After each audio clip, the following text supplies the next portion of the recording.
Hello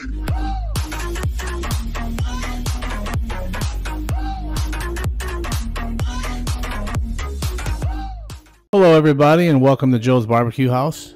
I'm Joseph Sanfratello and today we're going to do a 5-pound rump roast.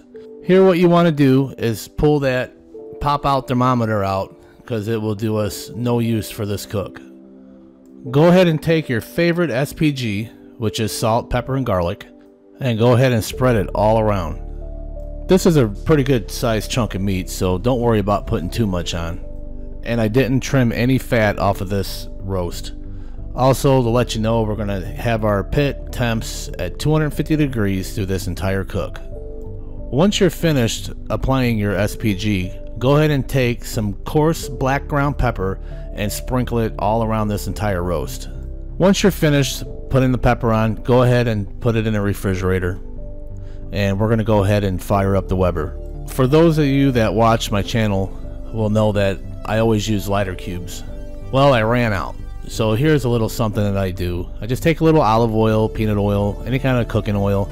Just put a little bit on a paper towel and go ahead and just fold it up. Get you another piece under there. Oops, I just spilled a little bit. Not gonna hurt nothing. I'd say there's about 2 tablespoons worth into that paper towel. Now what you want to do is go ahead and fold it up and turn it into like a wick or some sort, as sort of like what you see me doing right here. Now all you want to do is go ahead and take that wick that you made up and we're going to set it right in the center of our charcoal, and I'm going to go ahead and put a little bit of wood around there and get this thing lit up. It's that simple. Very cheap to do. It can be messy. Just take your time when you do it. It's all good. So let's go ahead and get this lit up and we shall return. And if I haven't mentioned, we're using hickory and pecan wood chunks. You can use what you like. And once your pit gets up to 250 degrees, we're going to go ahead and add this roast. And as you can see, I'm using coals from a previous cook because you could do that. Why waste them? Why throw them out? They're perfectly good coals and they'll last through this entire cook no problem.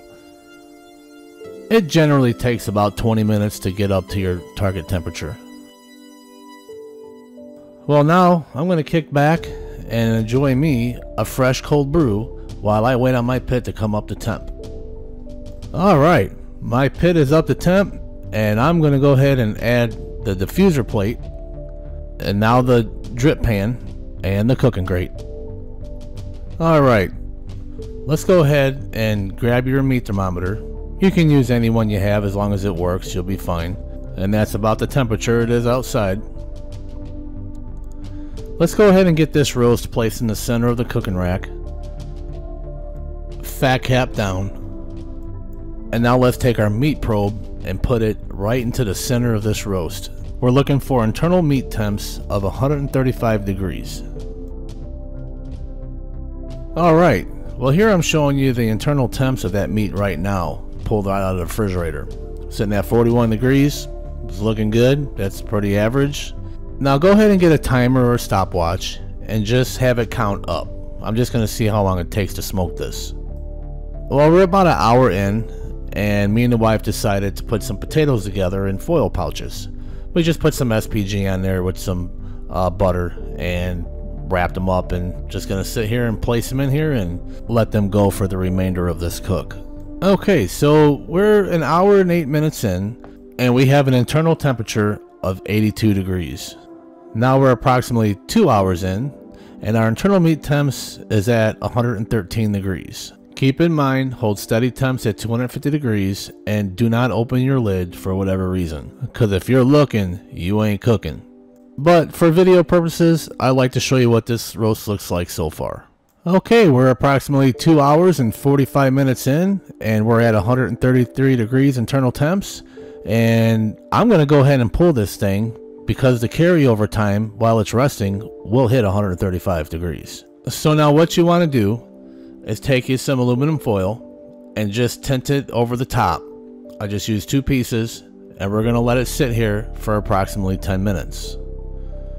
Now go ahead and set your timer for 10 minutes.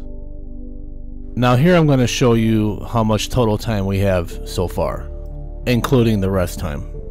Alright, let's pull this foil and let's see what we got. And I'm gonna say yes. That looks really, really good so far. And keep in mind, this is my first time smoking a rump roast too. Okay, let's take a look at what we've done here. Alright. The bark looks good. It's got that nice peppered crust there. Let's go ahead and cut this and let's see what we have.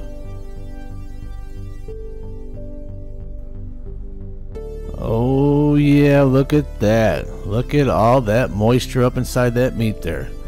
Now what we want to do is go ahead and get some slices out of this thing.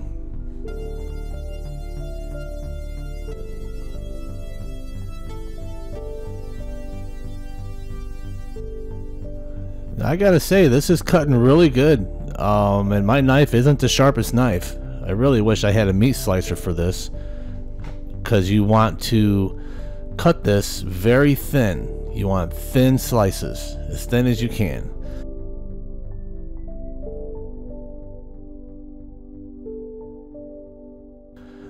I just can't get over how lean this cut of meat is and how moist it is throughout this whole chunk of meat. And just feels like it's just pull apart tender, but it's not quite because of the type of cut that it is. But the bite through this thing has got to be amazing. I could just about guarantee it's gonna have a lot of flavor, and as you can see, it's just running them juices out like crazy. I am very, very impressed with this cook, and we'll definitely be doing this again.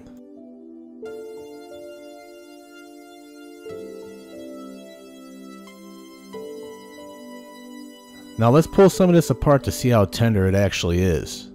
Oh yeah, it peels apart like butter. Literally, it just rips right apart, no problem. And I cannot wait to dig into this.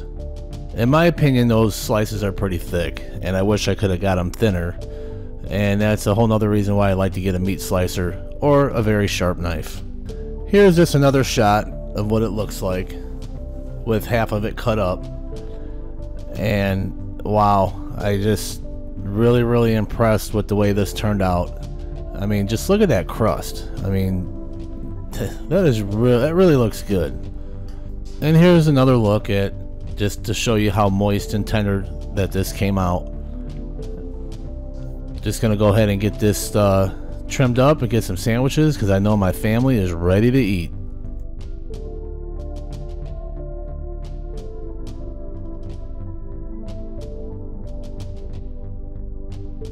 Okay, now for the taste test. But first, I want to use some of this Sweeetheat. This is their spicy homey honey, and it's one of my family favorite sauces that we buy. Links will be in the description below if you're interested in buying any Sweeetheat products. Now let's go ahead and get a taste of this and see how tender it actually is. And I'm going to tell you right now, it bit right through. It's absolutely perfect. So if you like what you saw, please hit that subscribe button, like the video if you learned anything, and don't forget to ring that bell notification so you'll get notified when I put new content out. Please comment below if there was something you would have done different. Thank you and have a good day.